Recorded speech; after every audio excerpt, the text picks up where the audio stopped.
आज हम आपसे बीच में बात करते हैं अपने बचपन के कुछ कहानियों की।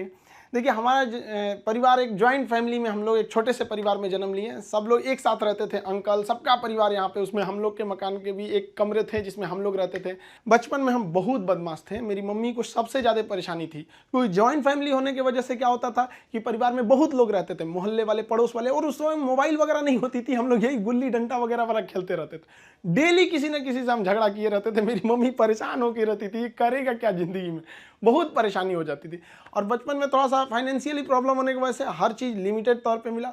स्कूल हम एक नॉर्मल से स्कूल में गए, और पेंसिल वगैरह तक का भी बचपन में हिसाब मिलता था। पेंसिल खरीद के आती थी, उसमें से आधा काट के आधा तुम लो आधा तुम लो, तुम्हारा पहले कैसे खत्म हो गया, तुम्हारा ज़्यादा कैसे चला। काफ़ी ये सब समस्याएं थी।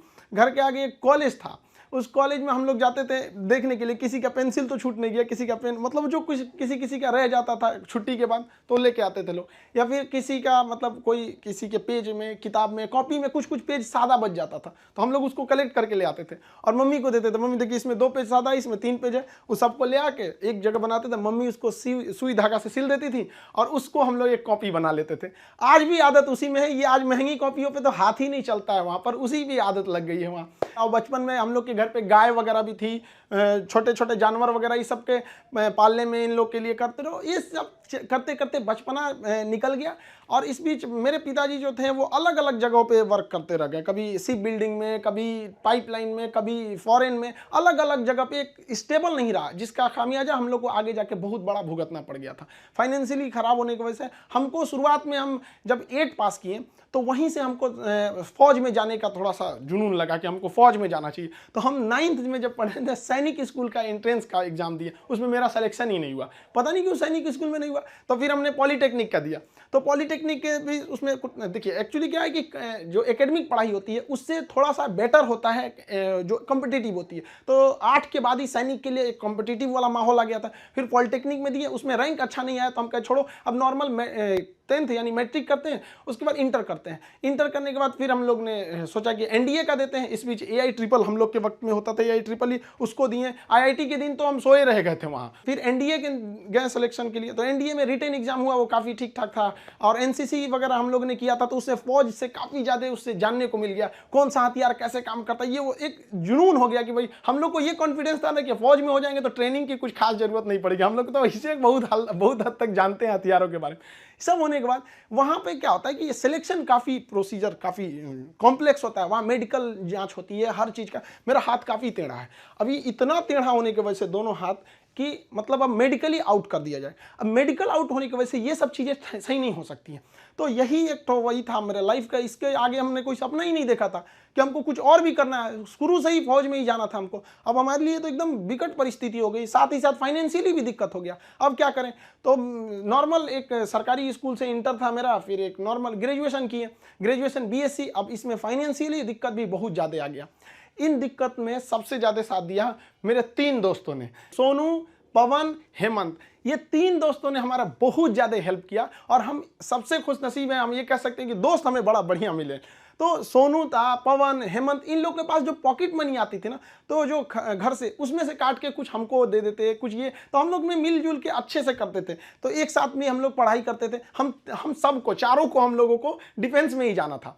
अब हम लोग ने क्या किया भाई, बाकी लोग की फाइनेंशियली ठीक थी, हेमंत की भी सही नहीं थी, तो वो सेल्फ डिपेंडेंट था। तो हेमंत ने कहा कि एक काम कर तो भाई, चलो तुम भी को टीचिंग में ले आते हैं। तो उसने क्या किया, हमको एक होम ट्यूशन के पास ले गया पढ़ाने के लिए। होम ट्यूशन, अब वो हम लोग को बच्चों को उतना पढ़ाने का आइडिया नहीं, बस उसको लड़का बहुत पढ़ने में कमजोर था और उसको होम ट्यूशन पढ़ाया गया ना, स्कूल में बहुत अच्छा टॉप पे आ गया वो। उसके घर वाले काफ़ी खुश हुए सब, और वो बहुत अच्छा से पढ़ रहा था। इसी बीच उसने कहा कि चलो तुम्हें एक कोचिंग में इंट्रोड्यूस करते हैं। तो एक कोचिंग में गए, वहाँ पे मतलब काफ़ी स्टूडेंट जो थे, मतलब बहुत ज़्यादा नहीं थे, नॉर्मल था कोचिंग वहाँ पे। वहाँ हम गए तो हमको फर्स्ट दिन केवल 6 लड़के मिले, और 6 लड़के में अजीब सा माहौल हो गया। वो हमको, मेरी दाढ़ी उड़ी भी नहीं थी, तो अजीब, उनको लगा कि तो हम ही लोग के बीच का है। तो हम 6 बच्चे को पढ़ाए। हमको भी खुद एम्बेरस फील हो रहा था कि ये लोग हमको उस तरह से देख क्यों नहीं रहे हैं। अब उसको 6 लड़कों से अगले दिन वो 50 हो गए, फिर 100, 150, इतना तेज बढ़ने लगा। अब वो कोचिंग वाला जो था उसको लगा कि नहीं भाई पैसा तो ठीक आ रहा है यहाँ पे, ये तो ठीक ठाक है। तो उन्होंने हमको कह दिया कि भाई देखिए सर, आपको अपना नाम, पता, एड्रेस, मोबाइल नंबर कुछ भी नहीं देना है। हम कहे हमको जरूरत भी नहीं है इसकी, हमको चुपचाप पीजी वगैरह करना है यहाँ पे। हमारी तो फौज का सपना टूटा था, समझ में नहीं आ रहा था करे क्या करें यहाँ पर, क्योंकि लाइफ बड़ी अजीब चीज होती है। जब तक आपको समझ में आएगी आधी बीत चुकी रहती है। यहाँ लाइफ में क्या होता है, सोचेंगे क्या, बनेंगे क्या, ख्वाहिश कुछ और चीज की रहती है। यही है जिंदगी, सबको इसी के साथ चलना रहता है। तो हमने कहा कोई बात नहीं। उन्होंने कहा कि चलो भाई, हमारा उनको नाम पता था तो टाइटल के वजह से उन्होंने खान नाम दे दिया, खान सर। धीरे धीरे वहाँ पे पढ़ाते रहे, वहाँ पे लड़के बहुत हो गए। वो कोचिंग वालों को पैसा ज़्यादा दिखता था, हमें बच्चों का करियर दिखता था। वो कहते थे कि सर इतनी कम फी में आप इतना क्यों बता रहे हो। हम कहे सर हम कैसे करें, उनके साथ किस तरह से हम कह देंगे कि तुम्हें कम बता। इस वजह से थोड़ा सा टसल हो गया, हमको वो छोड़ना पड़ गया कोचिंग। फिर दूसरे जगह गए, तीसरे जगह। उसके बाद से हम लोग ने यहाँ पर आके अपना खान जीएस रिसर्च सेंटर किए। तो हमारा यहाँ पे कुछ खास जानकारी नहीं थी पटना में, क्योंकि हम लोग गांव एरिया से आए थे। तो यहाँ पे कुछ पार्टनर्स वगैरह को कुछ ढूंढे यहाँ के लोगों को, उन लोगों ने तो सत्यानाश ही कर दिया। उन लोगों ने सारा चीज 6 महीने बाद उन लोगों का फुल प्लानिंग था कि कोचिंग को हड़प लेना है। उन लोगों ने कहा कि बेंच भी मेरा, कुर्सी मेरा, पंखा में, सब कुछ। हम तो परेशान हो गए, मेरे पास कुछ भी नहीं बचा। ये हाल कर दिया लोगों ने कि हमारे जेब में केवल 40 रुपया बचे थे और घर लौटने के लिए 90 रुपये चाहिए था। हम परेशान हो गए, भाई कम से कम 90 तो छोड़ो, घर चले जाए यार, पे यहाँ पे क्या कर दिया। कोई दिमाग काम नहीं कर रहा था। तो गंगा के किनारे हम बैठे थे शाम के वक्त में, टेंशन में। यहाँ पर सोचे कि अब टेंशन में जाएंगे, अब रूम। तो यहाँ से जब रूम पे गए, वहाँ पे पता चला वो दरवाजा खटखटाए तो कोई खोल ही नहीं रहा था। बड़ा देर बाद खोले तो मुझे कहाँ थे, हम कहे यहीं पे नदी बैठे थे, टेंशन में थे थोड़ा सा। कहे कितना टाइम हो रहा है, हम कहे यही 7-8 बज रहा होगा। तो उन्होंने कहा कि घड़ी देखो। हम देखे रात का 2:30 बज गया था।